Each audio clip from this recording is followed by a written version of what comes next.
little update for you all about the past couple of weeks, or the past week, and Aquatic friends. Hello friends. So remember a couple weeks ago how I made my Betta Fishtank tour? Well, I just moved back to campus and I sort of had a mental breakdown because they all died.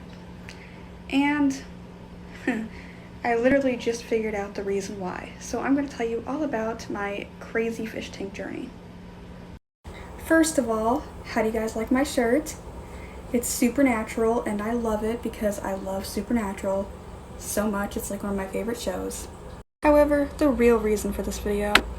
So shortly after I took my fish and snails and frog, I also ended up getting a dwarf frog, out of the quarantine little tank that I had.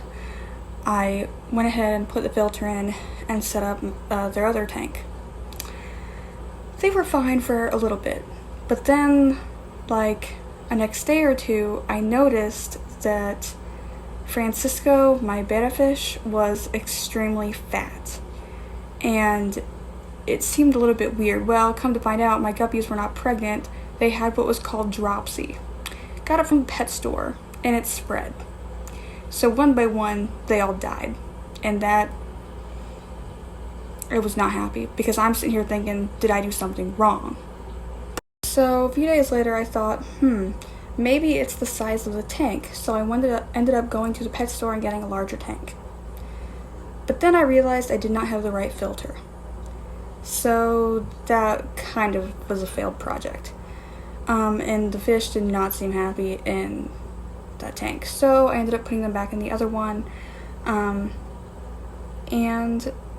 I ended up finding another little betta fish. And I wasn't planning on getting another fish, but I saw the little guy in the tiny bowl and it just broke my heart. And so I thought, you know what? I've got to get this guy. So I ended up bringing home a different fish shortly after Franscio died. So I treated the tanks and I did everything that I could.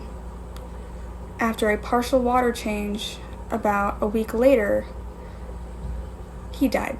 The frog died, the snails died, and all but one of my Cory catfish died. I literally was bawling, okay? So I just went over to look at the tank and I thought the other day, hey, maybe I'll try something a little bit easier and set up a shrimp tank. Well, obviously I didn't realize that they preferred colder waters, so I accidentally killed them.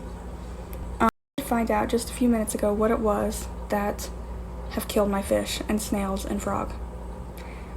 It wasn't really anything I was doing wrong. It wasn't overfeeding. It wasn't the tank being messed up after I had cleaned it and treated it. No. It was the live plants. The live plants, they had mold growing on them. I'm so mad. I'm actually really irritated at the pet stores right now because every single live plant I've gotten from the pet stores have infected the tanks, either with water fleas or with some kind of sickness. This is the tiny quarantine tank that I had. It looks foggy right now because, yeah.